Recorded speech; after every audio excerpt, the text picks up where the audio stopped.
So what's up guys? Welcome na naman po sa ating panibagong adventure. Ako muna ang mag-voice over ngayon dahil busy pa si voice number 7. Guys, magda-dive kami ngayon. Matagal na rin din nakapag-dive guys dahil malabo ang tubig. Yung mga kasamahan natin guys, si Bro, si Manong Lalix, si Marino, at si Dasoy guys. Bagong wetsuit. Sige tayo. Liwanag ng buwan guys oh. Sana may cuttlefish at pugita. At sana din di malabo ang tubig. Dito kami magda-dive ngayon sa tabi ng pier. Kung saan tayo nag-dive nung nakarahang episode. Ito lang kasi ang spot na malayo sa ilog at di malabo yung tubig. Ready na mga kasamahan natin guys, kaya tara na, let's dive! So guys, bago tayo magpatuloy ay shoutout break na naman po tayo. Shoutout natin mga nag-comment sa ating latest video, pati na yung mga comments na ngayon lang natin nabasa. Shoutout kay Elicano Neck, Dive Safe Always Bro at God Bless. Shoutout kay Diggs Kidigs, isa sa mga master nung lumayo tayo sa Mantigay guys. Dive Safe Always Bro at God Bless. Shoutout kay Regala R. Roselier at sa buong Basilan Spearfishing and Anglers. Dive Safe Always Bro at God Bless. Shoutout kay Ariel T. Barciliano, Dive Safe Always Bro at God Bless. Shoutout sa ating Lodi, Dimple Maestre, Cape Safe Always Lods at God Bless. Shoutout sa isa pa nating Lodi, Chris Owen Channel, Cape Safe Always Lods at God Bless. Shoutout sa ating mga star sender nung nakaraang episode, Ray Gamboa at Joanne Obando Esteban, Keep Safe Always mga Lods at God Bless.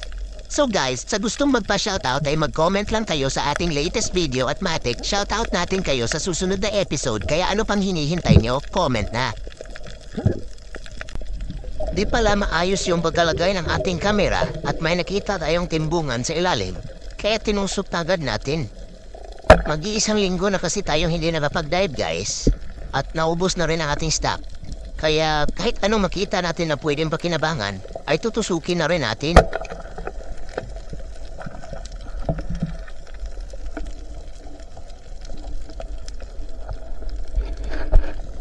Buti na lang talaga hindi masyadong malabo dito sa area na to guys. At malalaki pa yung mga matabinhi, kaya secure na yung pangulam natin. Naku, may nakita pa tayong malaking crab guys. Na-miss na natin to, matagal na rin tayong hindi nakakain ng ganito. Kaya lulutuin natin to mamaya. You know, ito yung paborito nating crab guys dahil sobrang sarap at sobrang taba ng laman niya. Napakasarap pa ng sabaw.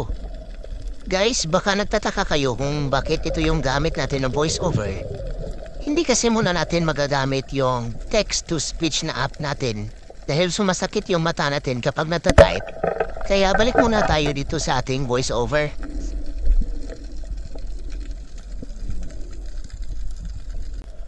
And guys, si Dasoy.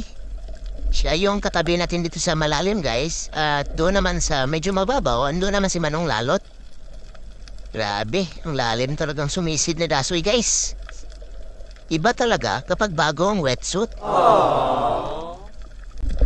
So guys, medyo nagulat talaga tayo dito dahil itong isang bagula lang unang nakita natin, may katabi po pala siyang mas malaki. Kaya tinusok natin una yung malaki at lumalayo yung isa guys, kaya kinabahan tayo baka makatakas yung kasama niya dahil sinisecure pa natin yung isang natusok natin. Kaya tinawag natin si Manong Lalot dito. Agad tayong nagsinyas kay Manong Lalot at napakatagal namang lumapit ni Manong Lalot dahil hindi niya kaagad na gets yung signal natin. Kaya tandahan siyang lumapit at habang yung cuttlefish naman ay unti-unti rin lumalayo. Buti na lang talaga guys at nakahabol si Manong Lalot kaya nung nakita niya yung cuttlefish ay inusok agad niya at yun, na-secure yung pangalawang cuttlefish natin.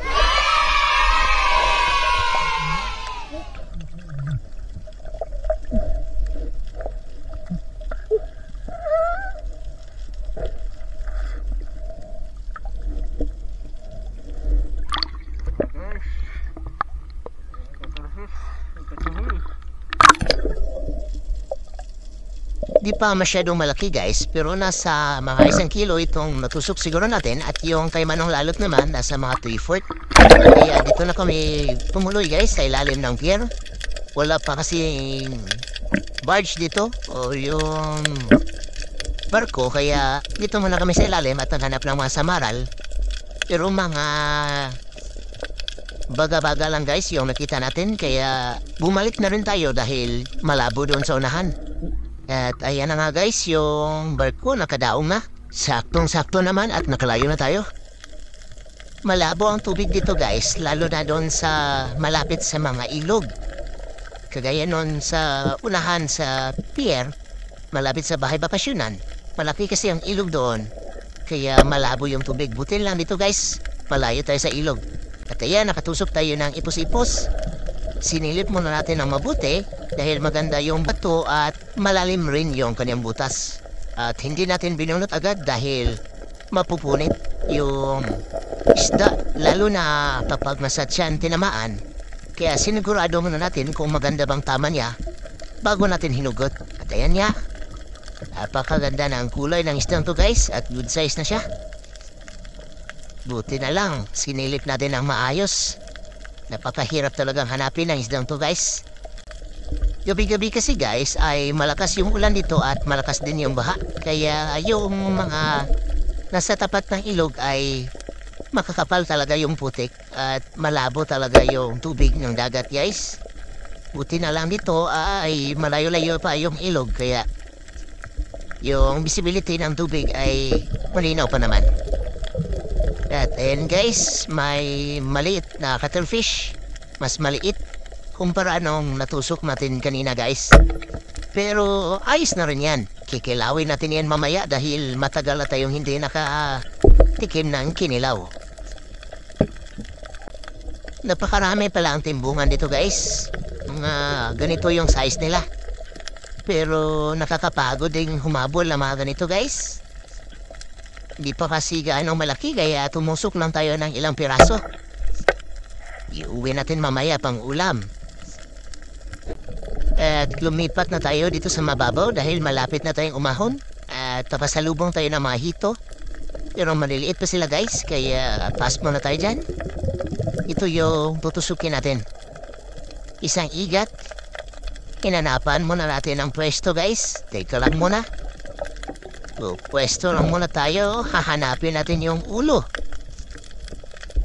Dapat talagang puruhan to guys dahil lumalaban nito at nakakawala kapag hindi mo napuruhan.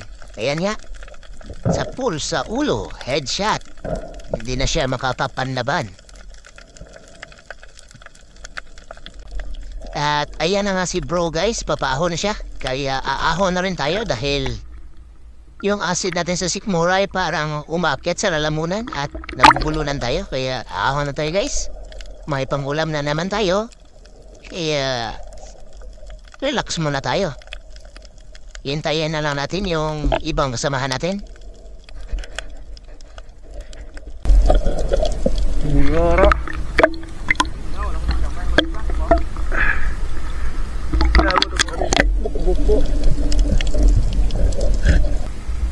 At ayun nga guys, yung cuttlefish na rin kanina. At yan din yung maliit, yung kikilawin natin mamaya. Yan yung ipos-ipos na natusok na rin kanina sa butas. Mga mapabinhi guys at mga timbungan. Ang ulam at yung crab guys, sasabawan natin yan mamaya. Ayos na miss na natin yung sabaw, pati yung kinilaw.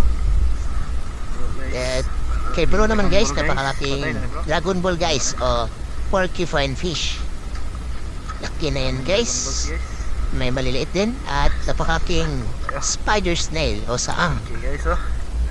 Saang na, kamot. Grabe guys, ang laki. At may cuttlefish din na maliit si bro at pusit at cowfish. Sarap yung ihawin guys. Sold na rin yung pangulam ni bro. Guys, yung kasama guys. Anong larot guys, yan yung kasama ng cuttlefish na natusok na rin kanina. At ibibigay natin yan sa kanya dahil mayroon naman tayong isang malaki at isang maliit. Ijat din sa manong lalot at parrot fish. Guys, ipos-ipos. Upang ulamin lang yan guys. Hindi namin yan binibenta. Dahil katuwaan lang yung spear fishing namin. Ito yung kay Marino guys. Tapos i-post din at maliit na cuttlefish. At isang maliit na pugita. Mga isda guys. Solve na rin yung pang-ulam ni Marino. At takahon naman si Dasoy. Yung mga isda ni Dasoy guys. Malaki kasi yung buwan guys. At sa malalim dumaan si Dasoy. Kaya di ka marami yung huli ni Dasoy. Pero masasarap din yan guys. Solve na rin yung pang-ulam ni Dasoy. At nakauwi na nga tayo guys. Ito yung mga huli natin. 2 oras lang kami nag-dive guys. At hindi na kami nagluto dahil masama yung panahon. At kumukulog. Baka umulan guys. Kaya dito lang tayo sa bahay nagluto. At yan na nga yung sabaw natin. Nung natin ilagay yung mga spices at mga pampalasa. Para manuot yung bango guys. At yung lasa kaya umulo na at isinunod natin yung mga isda at crab. Yung crab guys, yung magdadala ng sarap ng sabaw. Kita niya naman yung sabaw guys. Kumikinang-kinang. At hinagamay lang natin yung paglagay ng asin para matansya talaga natin. Para hindi masubrahan ng alat. At yan na nga yung Ajinomoto guys. Tak. Ajinomoto, baka naman. At pinigaan na natin yung kinilaw natin ng sili. Puti na lang may suha pa guys. Tayo natira. And then, unti-unti natin nilagyan ng asin para hindi masubrahan ng alat. At pinagaan natin yung suha. At isusunod na natin yung tap Ajinomoto. Linamnam sarap pag-isala. At linagyan na natin yan ng suka guys. Napakasarap ng suka ito dahil isa itong tuba. Tawagin dito sa amin or coconut juice. Hindi pa siya maasim. Halu-haluin para mas lalong sumarap. At alam nyo na ang gusto dito. Salamat at sinamahan nyo na naman kami hanggang sa dulo ng ating adventure. Sana ay nag-enjoy kayo sa panonood. Sa pangalan ng Pandan Spearos, kami po ay taos-pusong nagpapasalamat sa inyong walang sawang suporta. Paki-react, comment at share na rin po para mas marami pa tayong maabot at magawa ng mga videos. Hanggang sa muli, paalam. Guys, kain tayo.